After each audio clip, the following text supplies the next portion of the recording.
without Christ. Kaya dyan sa notes, pwede kang mag-rate 1 to 10. You know what? Sabi nga dito pwede, alam mo yung tayong Kristiyano, okay? Alam mo, yung pinaka nga lang natin, trabaho natin minsan, napakadali Kung hindi ka marunong mag-share ng salita ng Panginoon, dalhin mo siya sa simbahan. Dalhin mo siya sa tao, okay, na willing mag-share ng salita ng Panginoon. But right now, okay, always think of this. That person is our responsibility. Our friends is our responsibility. Our family is our responsibility. That's why, mga kapatid, alam mo, we should seek for them. We should reach for them. Alam mo, kung ganyan yung mindset ng mga Kristiyano ngayon, panigurado ako walang lost. Walang mapupunta sa impyerno. Lahat tayo, okay, ay man doon sa langit. But you know what? This heart, okay, yung heart ng Diyos, alam mo, hindi ko makita ngayon. Especially, okay, sa mga kabataan. Bakit? Nahihiya tayong mag-share ng salita ng Panginoon. Nahihiya tayong ihayag yung kabutihan niya. Nahihiya tayo na ibigay ulit, okay, yung ginagawa natin, yung best natin para sa Panginoon. You know why?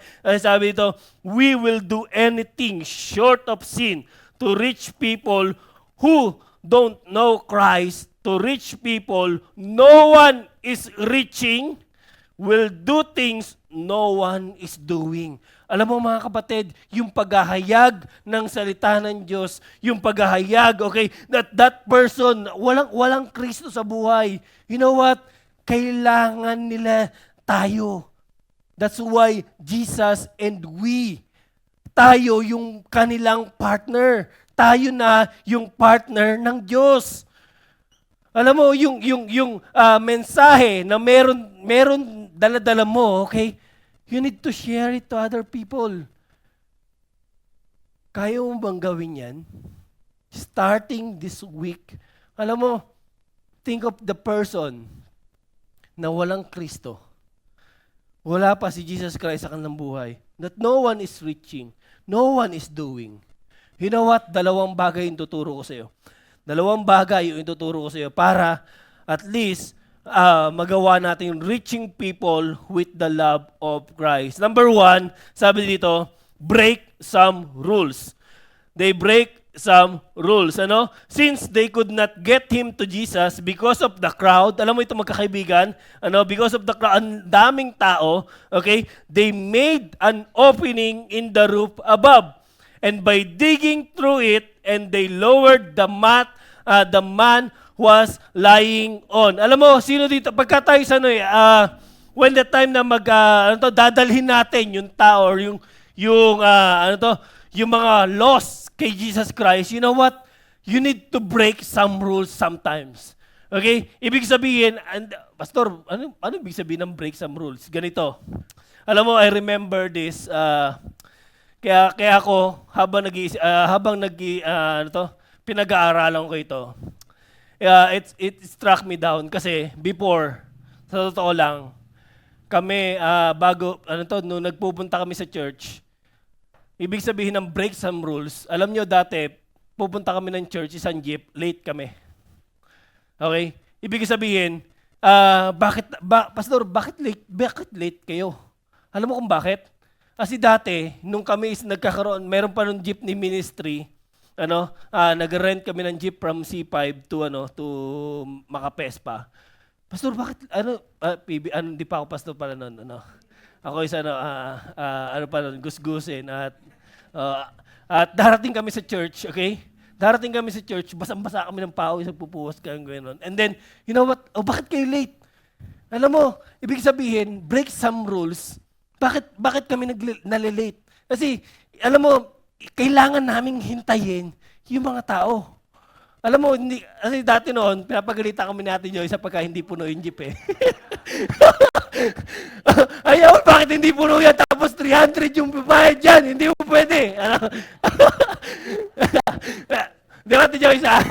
Pero, but this is the key. Alam mo, you need to break some rules kahit na malate ka, okay? Kasi you need to reach that person Alam mo yon? Kahit na yung, kasi totoo lang, dati kami pagka nag-i-invite kami sa Maya, may jeep na doon. And ang gagawin na lang nila, sasakay na lang sila. Alam mo kung anong ginagawa namin noon, si Peter pa yung kasama ko noon eh. Pupunta siya doon sa Maya. Sabi ko, message mo sila, ang gagawin namin yan, okay, ganito. Pupuntahan namin si ganito. For example na lang, si Jexel. Tapos pupunta kami doon sa kabilang bahay, kay Jason. Magkakalayo pa ng bahay yun sa Maya. And then, okay, ang gagawin namin, pagkabalik namin doon sa jeep, okay, maghihintayan kami saglit, and then, pupuntahan namin doon sa isa, nagbibihis pa lang. Tapos pa lang maligo, tapos pagpunta mo doon sa kabilang bahay, tapos pa lang din maligo, or nagbibihis pa. Alam mo, eto mga lalaki pa yun at ang hirap, okay, ang tatagal kumilos. But you know what, ang ibig sabihin ng breaking some rules, you know what, when you are reaching some people, you need to extend an extra mile. Kasi yung mga taong yan, okay, lalo na kapag magsusundo ka ng iba ng mga hindi pa nakakilala sa Panginoon, you know what? Pabebe yan eh. Ang tagal niyan sunduin. Ang tagal niyan magbihis. But you know what? You need to have or you need to go for an extra mile. 'Di ba? Alam mo, kapag ikaw magdadala ng isang tao sa church, okay? Kailangan mo i-break minsan yung rules. Kasi minsan sabi mo, okay, dapat 10:30 nakaalis na tayo, Di ba? Ang bihira yung iba, 10:30 hindi pa nakakapagbihis eh. Kaya ewan ko kung bakit, kaya siguro Ate Joyce, lagi tayo nag-i-extend doon sa mga PESPA kasi laging late dumarating. But you know what? When you are reaching people for Christ, you need to break some rules. Alam mo, etong foreman na to, hindi ko alam di ba si Jesus Christ dun sa bahay na meron siya, okay? Habang pinag-aralan ko tong verse na to, sabi doon, alam mo, yung crowd was napakarami. At sa totoo, yung tao, okay, punong-puno na sa labas pa lang, di ba sa church? Parang halimbawa dito, alam mo, punong-puno na ng tao hanggang doon sa labas. You know what? Alam mo kung anong ginawa nitong nung apat na magkakaibigan? Binutas yung bubong. And alam mo yung time na to, okay? Yung bubong, this is made of wala pa kasing semento noon eh. Mud and manure, okay? Ibig sabihin yung mga poops ng mga hayop. Okay, yun yung pinanggagawa pa doon. And you know what? Imagine mo to Yung thinking nila, okay? I need to break this ceiling. Kailangan i-dig namin to. Alam mo, inisip ko nga, gaano kahirap yung ginawa ng apat na ito. Kasi, di ba? Hindi ko alam kung ready ba sila maghuhukay. May sila, panghukay, para mabutas nila yung roof na yun. Pero, tanda mo to, hindi ganun kadali yung ginawa nila. Ano mo, kung ikaw yung may-ari ng bahay, di ba? Tapos bubutasin mo, halimbawa, itong bahay na to, bubutasin mo yung bubong ni Pastor John. Di ba? Baka sabihin yan, subukan nyo lang, teka lang.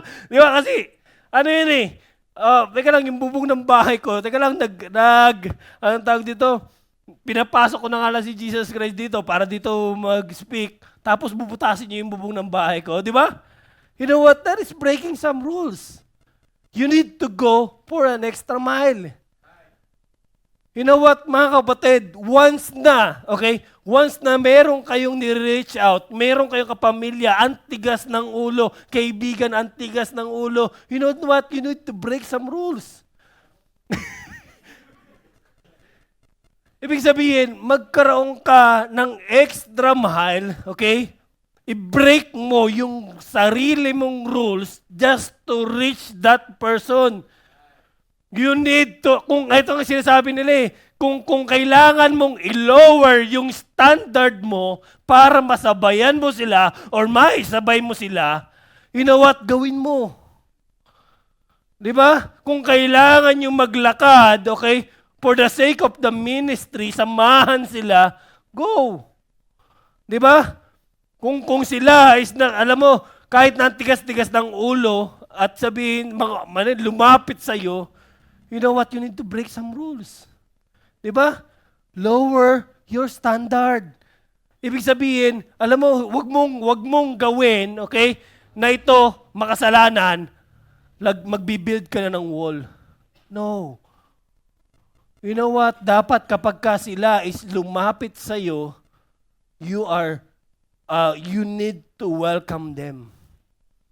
Ibig sabihin, alam mo, kahit na makasalanan yan, okay, kahit na anong kasalanan yan, you need to accept that person. You need to love that person. Why? Because that man need Jesus. Alam mo, yung mga taong makasalanan, alam mo yung taong magagalitin, that person need love. Mas kailangan nila ng pagmamahal. You need to break some rules. Tama? Especially when you're reaching out that person. Alam mo, ini-imagine ko nga to eh. Gaano kaya nila katagal kinalkal yung bubong para mabutas yon. At imagine mo ha, binababa nila yung kanilang kaibigan. Binababa nila yung kanilang kaibigan. Paano yun? 4 sila. Naisip ko nga eh. Ika lang, pantay dapat yan ha. Kasi di ba pagka binaba mo yun, ewan ko lang, pagka kasi may... Ayun, totoo. Pero alam mo, naawa ko. Talagang siya, hirap na hirap. And sabi niya, wait lang, pantayin niyo. Ako mas matangkad, syempre mas mataas yung buhat ko, yung papa niya nakaganon. Yung ulo niya nandun sa baba. So dapat, alam mo, parang naisip ko itong ginatawa ko. Kasi imagine mo dapat pantay yung pagbaba nila dun sa roof. And hindi ko alam kung gaano kataas yun. Siyempre may dala silang kumot o dapat pantay. Hindi ko alam baka mamaya nung medyo, siyempre 6 feet yun, di ba? Yung medyo nakakalahati na. Sige na, ibagsak nyo na yan kasi papagalangin naman ni Jesus Christ yan eh. But you know what? Parang isang pagalingan na lang no? Pero alam mo, isipin mo to kung gaano ka nag-extra mile yung taong yon just to bring that person, that paralyzed man to Jesus Christ. Alam mo, sa atin kasi natatawa lang ako, pero it means a lot to me kasi alam mo, nung time na na-appreciate ko to nung habang binabasa ko siya at pinag-aaralan ko siya. Kasi, nung time na yon, hindi ko alam, siyempre, bago kami i-reach out nila Peter noon, talagang, isa-isa kami niyang pinupuntahan. Pupunta siya sa amin, pawis na eh. Yung si Peter pa naman, malapad yun So, ganun talaga yung punas niya ng pawis. Kasi, talagang pupuntahan ka niya isa-isa eh. So, ngayon, alam mo, sa amin, you know what? You need to break some rules. Sometimes we need to break some rules just to bring that person to Christ. Alam mo ano pa yan? Kung kailangan mong gastusan mo eh. Di ba? Kung kailangan mong intindihin mo eh. Kailangan mo hintayin mo eh. Di ba? Kung kailangan mong tawagan mo eh. Alam mo, you need to break some rules. Di ba? Tayo yung maglo-lower ng standard natin para sa kanila. Next, bear some burden. Bear some burden. Alam mo, some men came, bring to Jesus a paralyzed man, carried by 4 of them. Alam mo, yung burden ni Jesus Christ, yung burden, okay, nung taong to, nung 4 niya ng kaibigan na to. Alam mo, kung hindi nila dala-dala yung burden ng hirap, okay, nung taong paralyzed man, you know what? Hayaan lang nila yan eh. Di ba? Sino ka? Who you? Di ba? Sino tong taong to? Bakit ko tutulungan yan? Ang tigas-tigas ng ulo niyan eh. Di ba? Ganyan tayo minsan eh. But you know what? Bear some burdens. Alam mo, inisip ko to. Sabi ko nga eh, Lord, paano kaya kung yung mga taong to, yung mga taong nag-reach out sa amin before, ay walang burden para sa amin? walang burden. Okay? Hindi mo daladala yung burden nung taong yun. You know what? Wala tayo dito ngayon. Kung wala kaming burden para sa inyo, wala. Alam mo, inisip ko nga, kung wala yung burden ng bawat isa, okay? Wala tayo dito. Hindi lalago ang church. Bakit? Kasi pwede naman tayo lang eh. Tama? Pwede naman yun eh. We will celebrate, ano? We will do anything for the Lord, di ba? We will post lahat tayo. Alam mo, pero you know what? We need to bear some burdens. Hindi mo pwede na itong City Light sabihin mo lumalago is just because ang daming nanganak. Ang daming babies. Nagdoble yung numbers. Hindi. Actually, we need to bear some burdens. Alam mo, think of this thing. Sabi ko nga eh, this paralyzed man, alam mo, nung siya is nakalakad, okay? Alam mo, tuwang-tuwa siya and alam mo, panigurado ako, pinagsisigaw niya yung kanyang testimony dun sa taong lahat na nakasalubong niya. Why? Kasi tuwang-tuwa siya nung natanggal yung kanyang burdens. Alam mo, think of this thing. Dahil ko itong iniisip eh. You know what? Kapatid, isipin mo yung bago ka magsimula sa church. And kung walang tao na nag-reach out para sa iyo, kung walang tao na nag-share ng burdens para sa iyo, nasaan ka ngayon? Ano ka ngayon? Ano yung ginagawa mo ngayon? That's why sabi ko, Lord, please, okay?